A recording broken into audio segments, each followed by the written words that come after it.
I, 46 male, have an apple tree in my backyard and a peach tree in my front yard. I'm currently living in my parents' house with my wife, 46 female. My mother and father planted them. They passed away and we decided to plant more. I only trim them when the branches get too big. They are mostly for the wildlife in the nearby woods. The deer love to come and eat the fruit. I don't spray them with any pesticides as they aren't for consumption.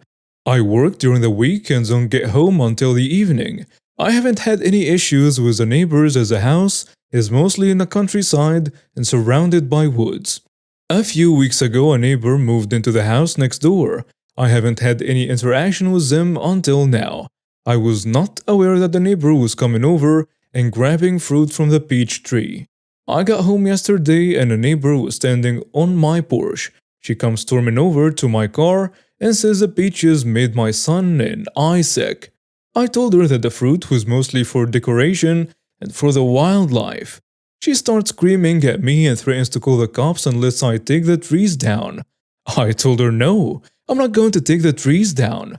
My wife suggested going out to the grocery store and buying her some peaches to keep the peace.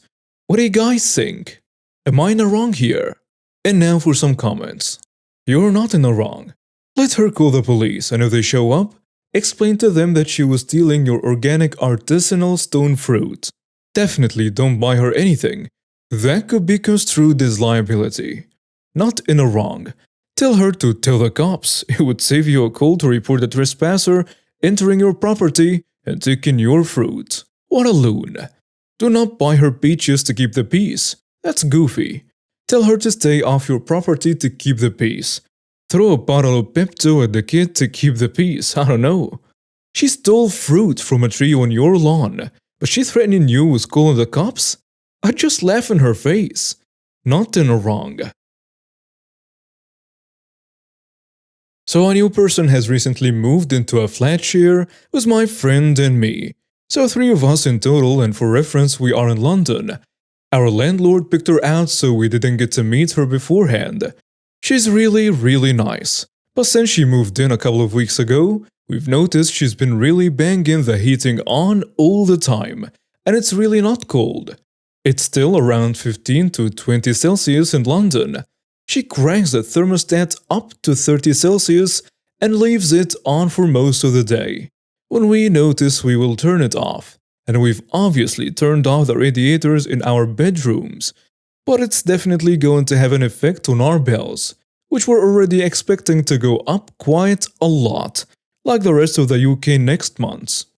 Anyway, yesterday we sat her down for a chat to talk about the heating.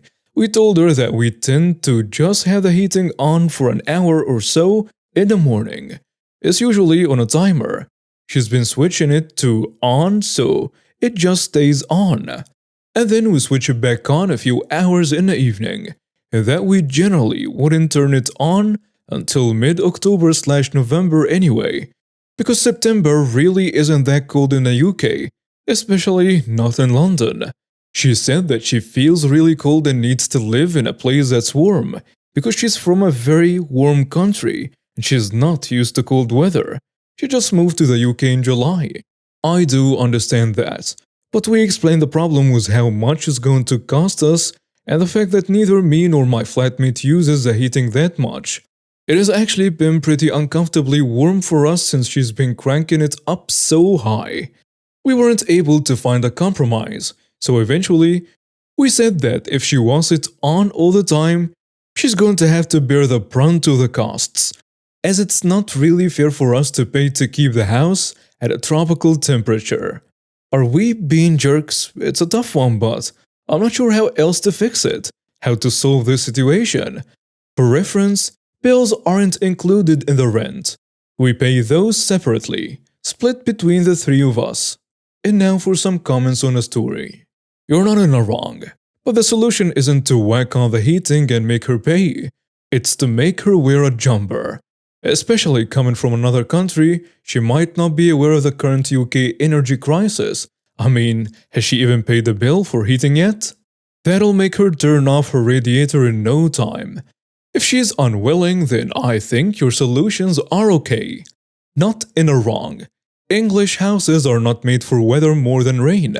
Honestly, I understand why you only heat for a moment every day because the house doesn't hold heat in. So you are heating for the crows. I come from a far colder climate. I find English houses cold and damp. So my way of surviving is having thermal underwear, thermal socks and warm water bottles and hot cocoa. I use more thermal underwear in the UK than I do in Sweden. Not in a wrong. But she can get a personal space heater and use that to warm her up instead of subjecting you guys to it. I moved from the Caribbean and I'm always cold living in the US. My husband is a furnace, so during the summers, we use the AC as normal and I keep a tiny space heater on the floor in front of me in any room I'm in.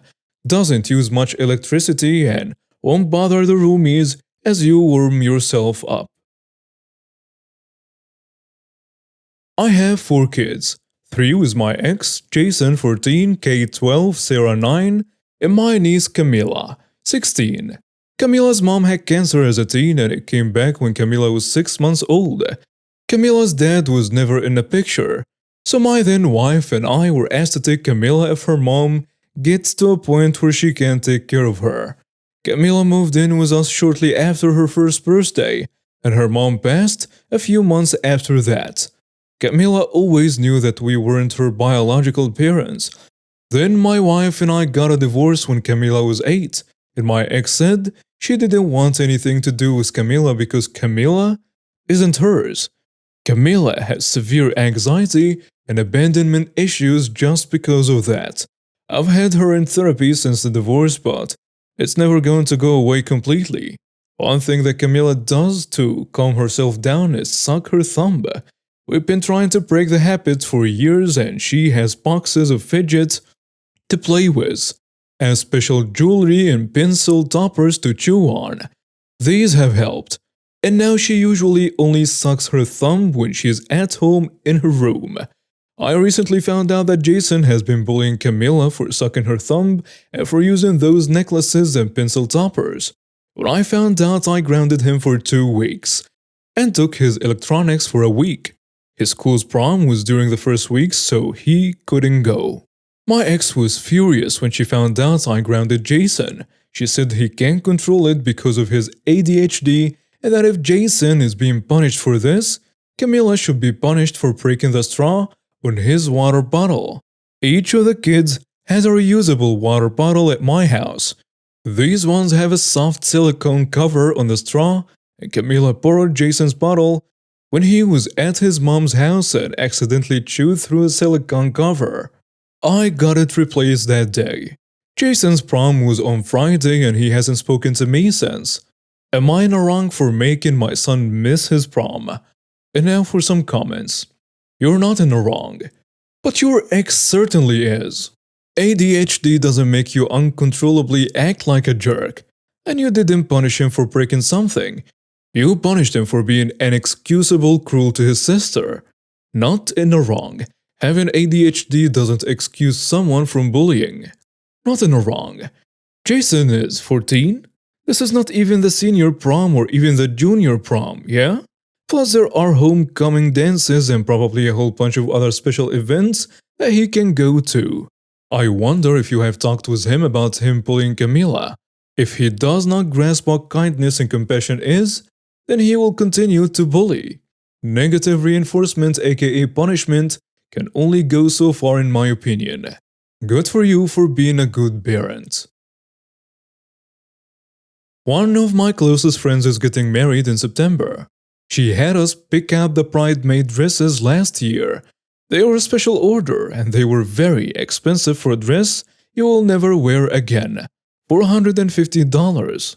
I did it because she's a friend and when I had my wedding, I picked out a very expensive dress for my bridesmaids.